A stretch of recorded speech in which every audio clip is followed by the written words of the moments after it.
Thank you very much. Welcome to DFE, a first in a series of talks all about solving gritty marketing problems.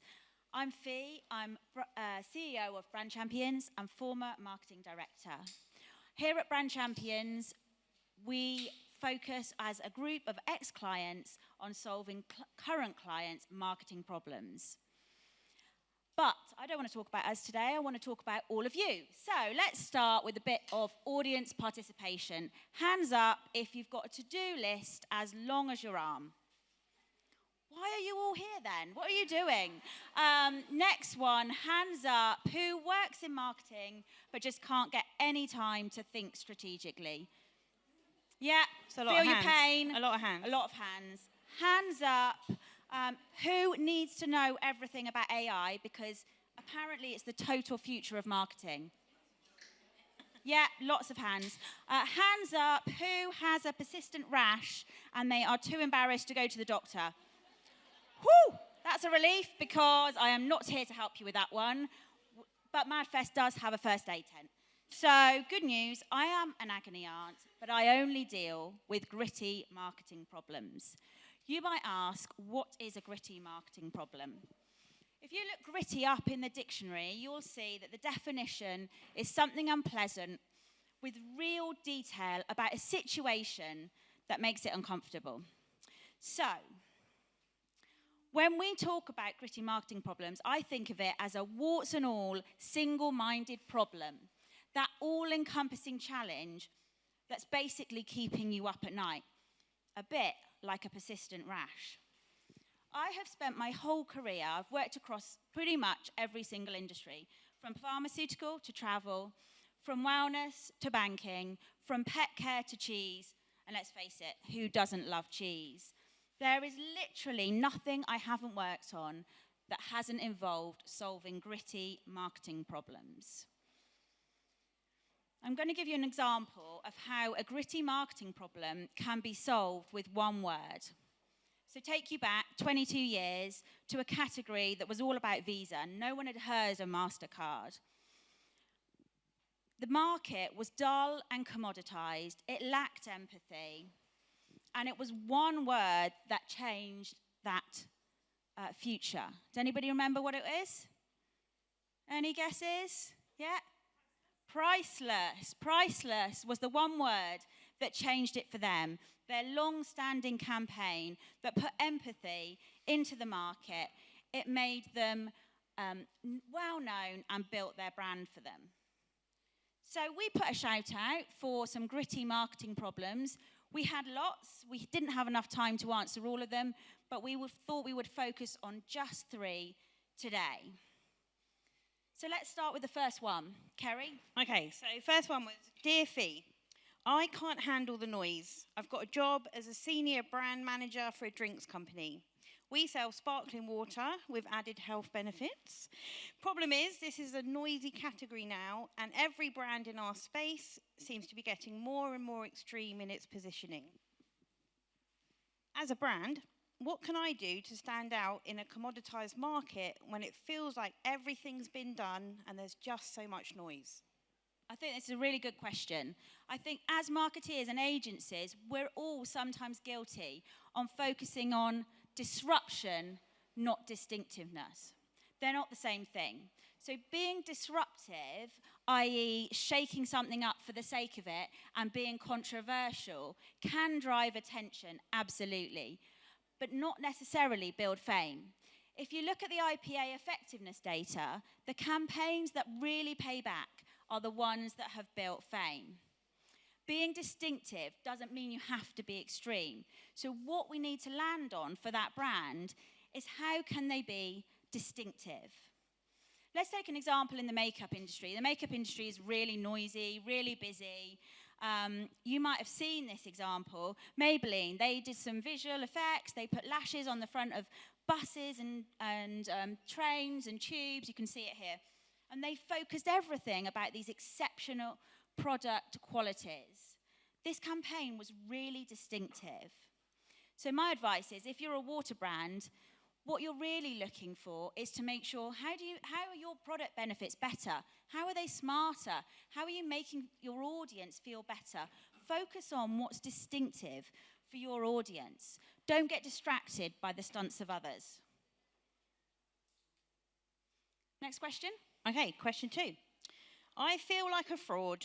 I've just started my first job as a media buying exec, and regardless of the brief, I keep buying women, ABC1, in urban areas all the time. Why do we bother doing all this great strategy and insight work if we're only ever targeting a mass lump of people? What is the point? I think we've probably all felt your pain on this one.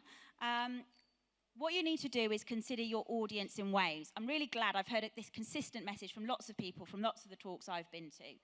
So here at Brand Champions, we use an adaptation of the model of Rogers' adoption curve. You can see it on the screen now. So it focuses in on 2 waves of audiences. Wave 1, they need you. Wave 2, you need them. So let's look at them in a bit more detail. Wave 1 is the first little bit. You can see it's quite small. They're desperate to try you. They need your product in their life. They're super excited about you launching in the market. Wave 2, they're not that bothered. They can cope without your product. They're coping already. But you really need them because, look, that's where the bulk of your sales is coming from. They're really, really crucial. We call them the copers, and it's absolutely critical that you can convert the copers. So even if you are an exec and you feel like you're buying them, you need to start thinking about your audiences in this way. I'm going to give you an example based on the example you gave of women. So we've just done a couple of launches in this space. So first of all, I'm going to talk about a menopause product that had a very specific symptom. Now, media buying wise, you could have probably bought housewives or you could have bought retirees. Not all of those women, there'll be tens of millions of women in that and fall into those categories. Not all of those women are going through the menopause. Not all of those women know they're going through the menopause. Not all of those women want to treat the menopause. So you're going to get loads of wastage. What we did for our launch was focusing on the wave 1. We went and found wave 1 women. Where were the ones that wanted to try it, that were desperately needing this product in their life, that were waiting for this to be available on the market? We listened to research. We looked for them in forums. We looked for them on social media. We found what they wanted, what they believed, what they were interested in. But then the crucial bit was finding the wave 2s. So what were the lookalikes to the wave 1s? Because although they might not need the product right now, at some point, this product was going to be relevant for them. We just didn't know when that might be. And then you can see the power of wave 1 and wave 2 combined is when you have a huge in-market effect. You get those early people and that second bulk that are where your sales are coming from. And with this particular launch, amongst that audience, future purchase intent was record high at over 40%. But why are we always talking to women like they're the same? We just heard it from the previous talk a little bit as well. We wanted to target mums for a baby teething brand. So if we want to target mums, all mums are the same. There's one mum, there's one set of beliefs, there's one set of mum life that they've got exactly the same baby and they have exactly the same needs for their baby. That's not realistic for any of you that are mums here. There are hundreds of ways we could understand more about this audience. We could cut it psychologically, we could cut it socioeconomically, we could cut it geographically, we could cut it based on hopes, fears, social media followers. We could cut it based on their favourite gin brand. That might just be me. But you can see there's loads of ways we can look at it. And then we need to think about messaging as well. Where a lot of creative falls short is it will talk about us as mums as either being really stressed or living in bliss. And we know that's just not true. So audiences, we need to start treating as human beings. As complicated and interesting as you all are here sat in this room, especially women, we need to start treating them in that way.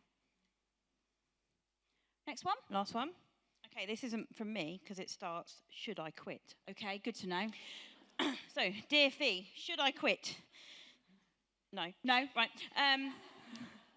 I've been a brand manager in the same company for 2 years, and I haven't won an award yet. Is there something wrong with me? Should I get a new job? Am I in the wrong industry? This is an important one to clear up. Anyone who says they don't like winning awards is probably lying. Pavlov's conditioning theory, right back to then, tells us we all like to get a pat on the back, right? We all like to get recognised. But just because you haven't won a media week or a Cannes, there are other ways to get validation in this industry. I judge loads of awards for people, and when I look at them, I'm looking for proof points, I'm looking for long-term growth, I'm looking for slow and steady build of a brand, a set of goals, a vision that's really being followed. 2 years is nothing. For some reason, we seem to have convinced young talent in this industry that they need to move around every 18 months to get recognised. You can be in a brand 5 years, 10 years, if you're still loving what you do. I've worked in this industry over 20 years, and I feel so lucky to love it as much now as I did when I first started. So my advice to that person would be, don't focus on the award wins. Focus on solving your brand's gritty problems, and then you'll truly love what you do. So that went quick, didn't it? 3 problems. We talked about just 3 problems. We talked a lot, though. We covered 3 really important areas that I am super passionate about. One was about being distinct, not being disruptive. The second one was about understanding your audiences, making sure you find your wave 1 and your wave 2 to build your brand positioning and success. And then finally, we talked about loving what you do, and the awards will definitely follow. I'm an agony aunt with a bit of a difference. I definitely want you to love your problems. If you've got more problems, I should have said at the front, I didn't take questions because I just can't do them justice in 30 seconds. But I definitely intend to hang around. So if you've got things that you didn't feel were covered, please come and talk to me. So I want you to really love your gritty problems, regardless of how embarrassing they are. Unless, of course, they are a persistent rash, because I definitely don't want to know about that. Thank you very much. Thank you.